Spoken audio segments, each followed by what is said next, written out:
Great greetings, Goddess. It is Abiola, and I am in the countryside in England. And this is a video that I hadn't planned to make today, but just make sure that this is all plugged in. Yes, okay, good. I received an email from one of the members of my tribe, and I thought that this was really, really an important message to share for Lightworkers. Basically, she is a Lightworker, a healer, a person who is starting a Spiritpreneur business in a culture where what she's doing is rare, not the healing work, but the fact that she's building a business around it, and she's dealing with personal criticism in her life, and it's blocking her. And I feel this so strongly because most of us who are changemakers, light workers, those of us who dare to wear the cap of coach or healer or creative guru or whatever it is, a lot of us come from backgrounds of extreme trauma, and that is what leads us to want to uplift, inspire, empower, help to transform others. But like I said, a lot of us come from brokenness. I know for me, a big part of me wanting to work with women, which I feel very strongly is my calling, although I make my work available to everyone, and in the future some of that may be a bit wider based on my experiences here. I was speaking at the College of Psychic Studies and had some men tell me how transformational my work was for them.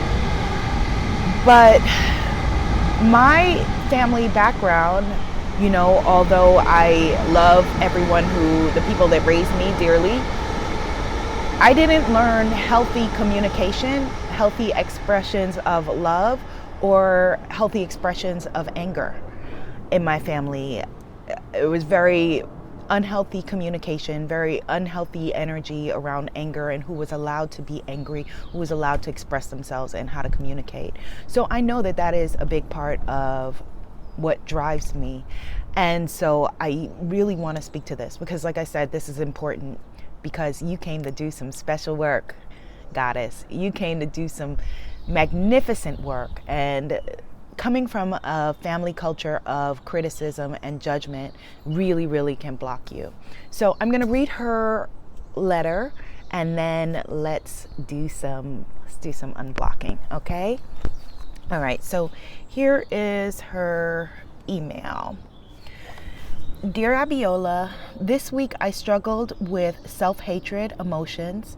I'm now watching the video of Money Camp. She's one of my VIP coaching clients, so she's talking about the Money Mindset Reset Camp. What is happening to me, I suppose, is I'm talking to someone. I close the phone and I'm revising all of the talk that we did. And sometimes I find in the talk shame, angry emotions, and I'm judging myself about what I've said or why I've spoken like this. So I notice I'm not loving myself enough. I guess it is related with my stomach. My father is a judger.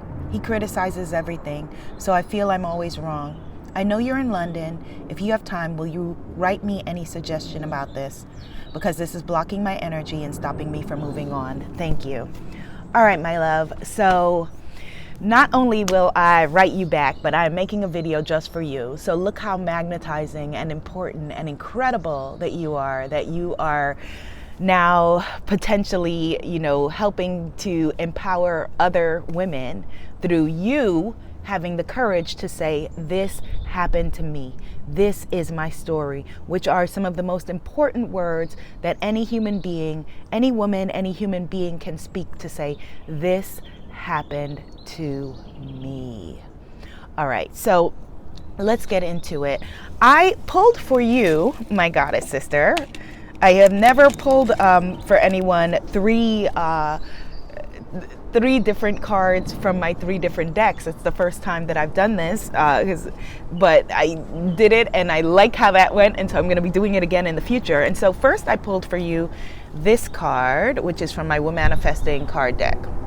And that is the card of the unknown, Goddess Aida Wedo. All right?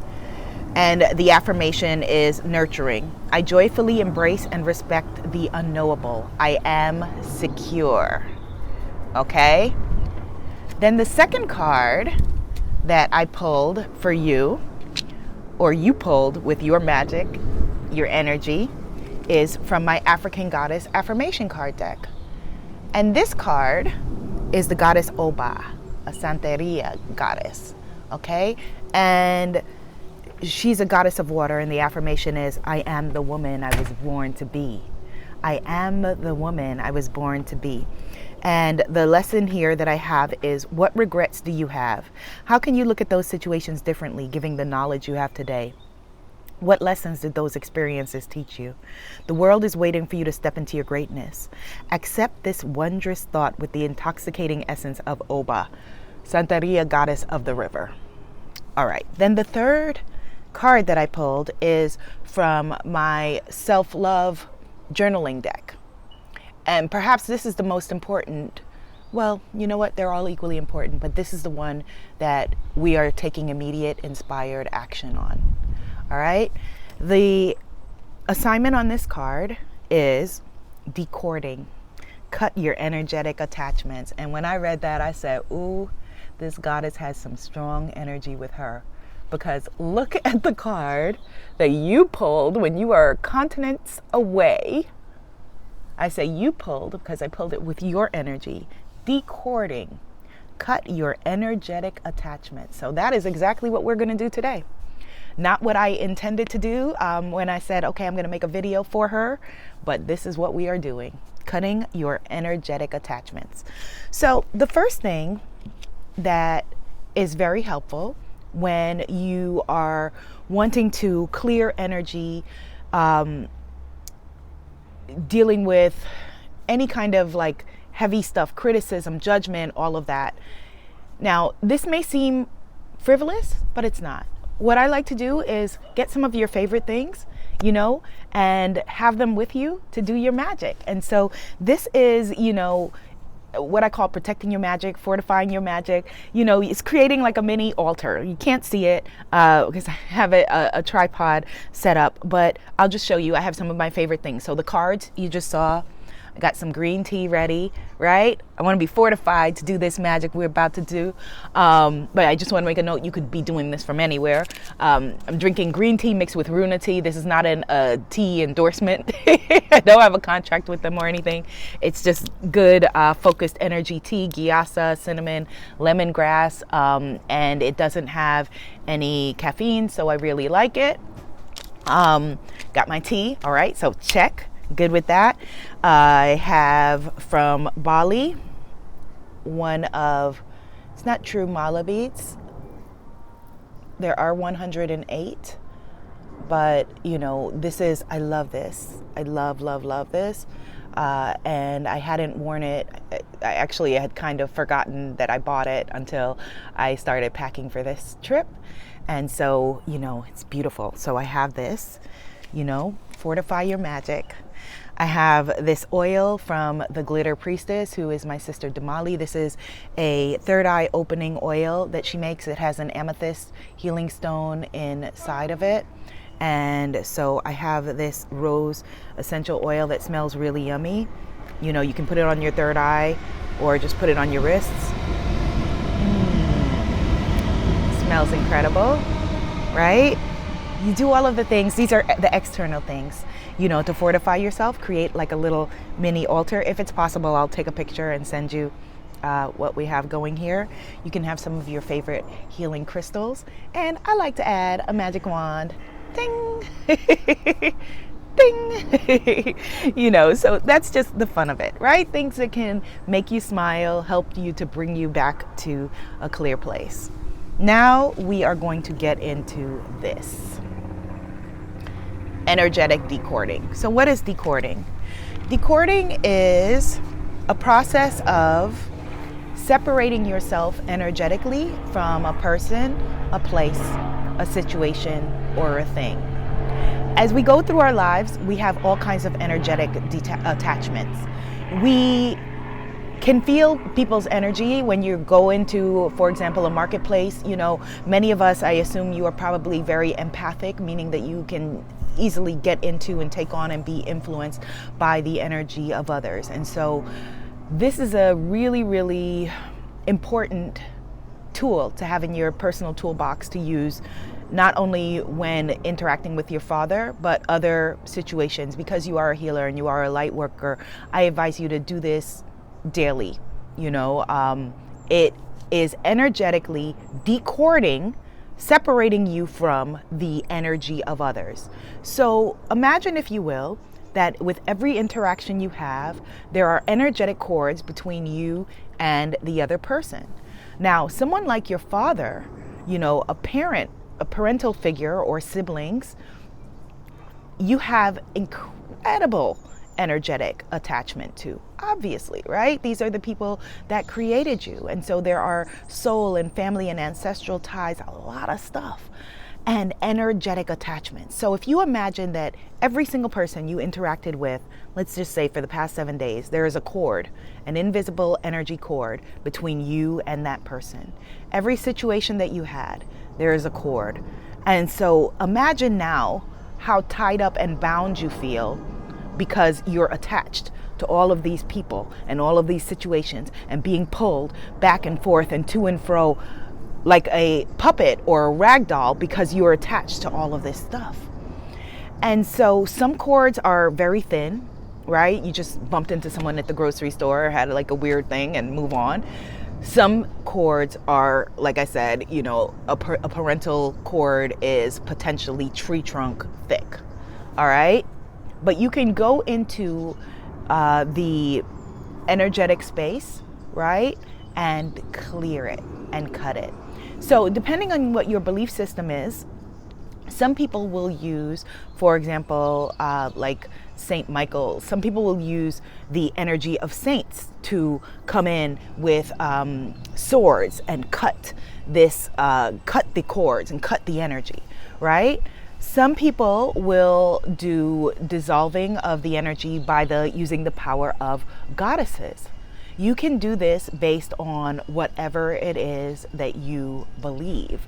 But what's most important is that you are decording, energetically unattaching yourself from the person, the place, and the situation. Again, energy is real.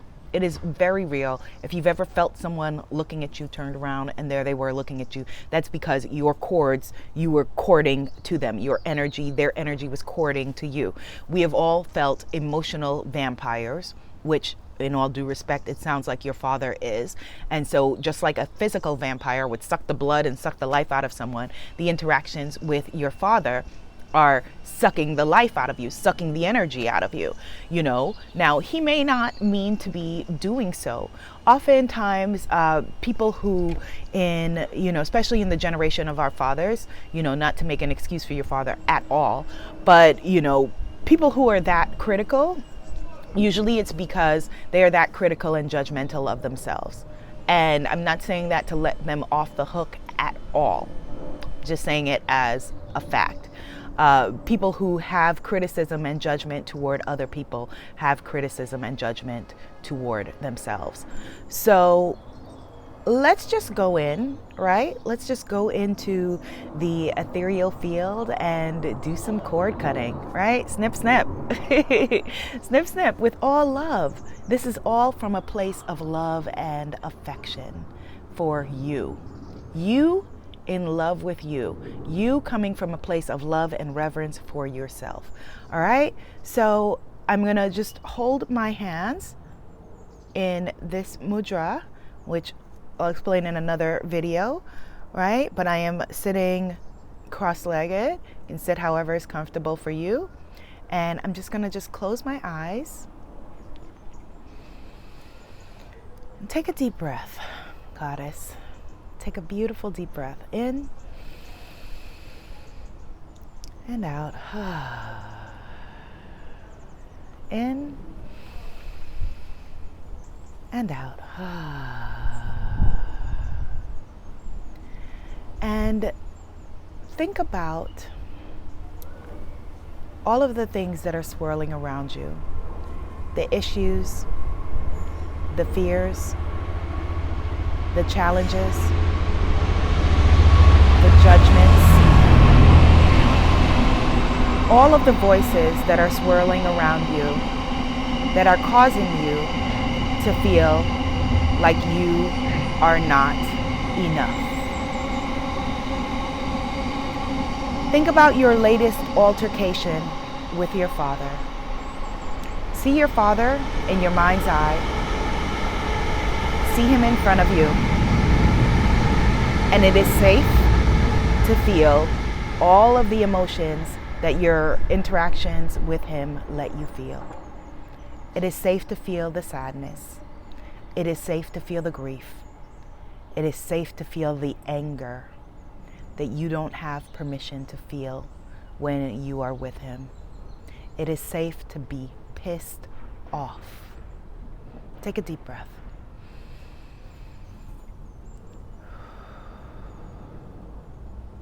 Now see your father as a small boy, as a little child.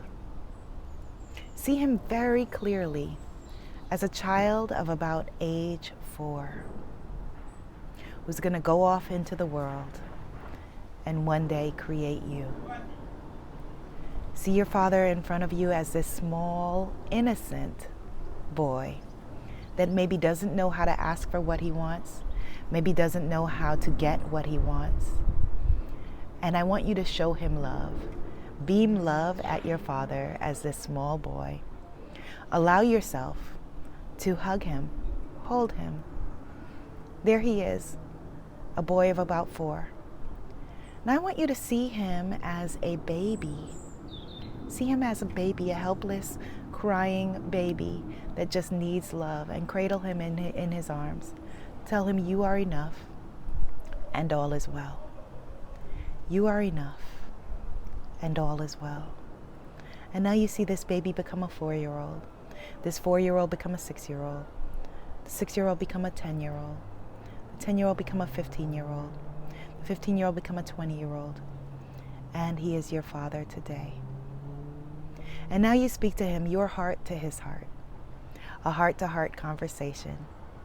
And you say to him, thank you. Thank you. Thank you. You say to your father, with all love and all reverence, in knowing that he is doing the best that he can with what he knows, thank you. You say to your father, I'm sorry. And you're apologizing to him only because you have inherited his judgment. You have taken on his judgment and you've turned it towards yourself, and you've turned it toward him. You've turned it more toward yourself because you don't feel that it is safe to have judgment toward your parental figure. But you see how he, as a small baby, at one time did not feel safe and does not now feel safe in the world. And so this comes out in criticism and judgment. And so just as you see your father in front of you, repeat after me. I'm sorry. Please forgive me. I love you. Thank you. I'm sorry. Please forgive me. I love you. Thank you. I'm sorry. Please forgive me. I love you. Thank you. And now you see your father in front of you and let him know, now I must do my own thing. And ask him to leave. You may go. Tell him you may go with whatever it is that you call him. You may go. And there is a door in front of you, and it's a beautiful, loving, happy door. And he is still there to love you. He is still there to care for you. He is still there to share positive thoughts and emotions with you. But this door has a beautiful magic about it that it won't allow his judgment and his negativity and his, anger and his criticism to reach you in the way that it has before. And so you welcome him into that door. Please go. Please go. Please go. Give him a hug if you wish, if you choose. Watch him walk away, and he goes into that door and he closes the door behind him. And now I want you to see in your mind's eye that there is a box. There is a box behind you. It's a huge box. And in this box, you're going to put in all of the problems and the stress and the strife that you are feeling at this moment. Put it all into the box. Put it in the box. Close the box. And put the box also in this same room, in another room, another door, similar to the door that your father went into. And when we're finished, if you want to go back for your problems and issues, they're right there waiting for you in the box. We just don't need them at this moment. So put your problems in the box. See it being closed up. Say, please go. Thank you. Put it in the door. Close the door. You can say to your problems, I'm sorry. Please forgive me. I love you. Thank you. Close the door and lock it. Now, you are attached to both your issues and challenges and, of course, the person that you have had issues and challenges with. So although your father is safely behind the door, living his life the way that he chooses, he has complete free will, you are still feeling an attachment to him. Although your problems are behind the door, safely locked away, you're still feeling attached to them. So now we will do an energetic decording. We will dissolve the cords, clearing through your chakras, the cords that are attaching and binding you to your father and to your problems. And if at any time you are feeling the judgment toward them coming up, you will repeat, I'm sorry. Please forgive me. I love you. Thank you. And we're going to add one more phrase, but because I am enough. You see, my darling, you are enough. You are incredibly, eternally enough. And that is the biggest mantra that you're going to take away from this process today. I am enough. In any encounter with your father, I am enough. In any encounter with your problems, your issues, your challenges, your self-hatred, you're going to remind yourself, I am enough. As we are fusing the words, I am enough, with all of this magic that is within us today. I am enough. I am enough. Tell your father, I am enough. Tell your problems, I am enough. Tell your father, I am enough. Tell your issues, I am enough. Now let's do a decording, okay? So there are cords that are attaching you and your parent, you and your issues. Let's start with the cords that are attaching you and the person that you're having a problem with, which in this case is a parental figure, your father. I want you to see the cords, see them very clearly, the cords that even through this door attach you and your father. They can look like wires, they can look like electrical plug sockets that are plugged into you and plugged into him. They can look like tree trunks or vines or plants. Only you know what these cords look like, but they are clearly attaching you and your father. And so now we go in, take a deep breath, and say, I am enough. And with the power of enoughness, there is a light that shines from the sun and from the moon, and it is infused in the energy of I am enough. It is infused in a sacred sword, a beautiful and magical sword, a wonderful, positive, incredible sword that can only do good, that can only do justice, that only brings light. And I want you to see this sword clearly cutting away the cords that causes no harm between you, no harm to you, no harm to your father, but it is just positive, beautiful. Every time the cords slash, it gives rays of light, rays of light, rays of light. And I want you to see this cord cutting away easily the cords between you and your Father. Now, some may be more difficult, some may be more persistent, but I want you to just see these cords energetically cutting. And I want you to see the cords between you and your Father dissolving. I am enough. Every time you speak these words, a cord, a beautiful sword of light, a beautiful sword of healing, pure light, slices away the cord and dissolves it. I am enough. Every time you speak those words, you are dissolving self-hatred. You are dissolving judgment. You are dissolving criticism. I am enough. I am enough. I am enough. I am enough. And I want you to remind yourself that your Father, He has a right to His own opinion. It's only an opinion. Wow, what a freeing thought that is. He just has an opinion. It doesn't mean that He's right. It doesn't mean that you are a disrespectful daughter to acknowledge that He has a right to His opinion, and His opinions are not your opinions. And that is a beautiful and freeing thought. I am enough. Say it. I am enough. Feel it. I am enough. Live it. I am enough. Be it. I am enough. And these beautiful cords of healing white light, these beautiful swords have cut away the cords, and they are non-existent, and you have no bruises to show on your beautiful skin as these cords are dissolved, as your Father is safely behind the door with His opinions and His thoughts that He has a right to. I am enough. And I want you to see on the other side, you are attached to your problems and issues. And look at that. Those cords have dissolved. By you cutting the cords between you and your Father, the cords to your problems and issues are lighter.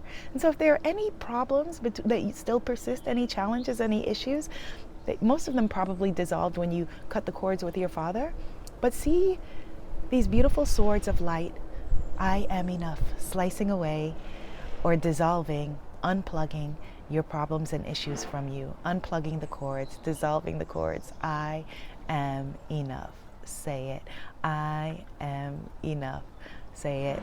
I am enough. As it becomes almost fun to remind yourself, I am enough. To remind your problems, I am enough. To remind your issues, I am enough. And you can say to your Father silently in any conversation that you have with Him where He is criticizing and He is judging, in your mind's eye, I'm sorry. Please forgive me. I love you. Thank you. You have a right to your opinion, but I am enough. You have a right to your opinion, but I am enough. That is your mantra for dealing with your Father. You have a right to your opinion, but I am enough. Now, I know that, in many families, mine included, these are not words you would dare speak out loud to a parent, but it doesn't matter because you're speaking them out loud to yourself, to your soul, to His soul, and eventually He'll get it because now you're interacting and starting to deal with Him from the time and space and energy of a woman who is enough. I am enough. Say it. I am enough. Feel it. I am enough. Be it. I am enough. Live it, smell it, feel it, taste it. I am enough. I am enough. And your assignment is every time you pass a mirror to remind yourself, I am enough. And now I'm going to give you a secret tool. Take your hands, hold them up in front of you, ball them into fists, and just squeeze. And repeat, I am enough. And what you're doing is that you're anchoring this feeling that you have right now. I am enough. Where you are not attached to anyone, anything, any problem, any challenge. I am enough. Feel it, live it, be it. And when you're in a situation where you may not feel like you have access to the power to remind yourself that you're not enough, just squeeze your hands and your body will remind you. Your body knows, your body is wise enough. Ooh, you squeeze your hands and you'll remember, I am enough. Okay? I love you. You are entitled to your opinion, but I am enough. All right, my goddess, protect your magic. You got this. Namaste. Be seen, be heard, be a magical movement. You are worthy and deserving of all good. You are worthy and deserving of all good. Why? Because you are enough. You are enough. You are enough. And what that means is that you are free to love and accept yourself. You are free to make a different choice than your parents. You are enough. You are free to love and accept yourself. See you soon.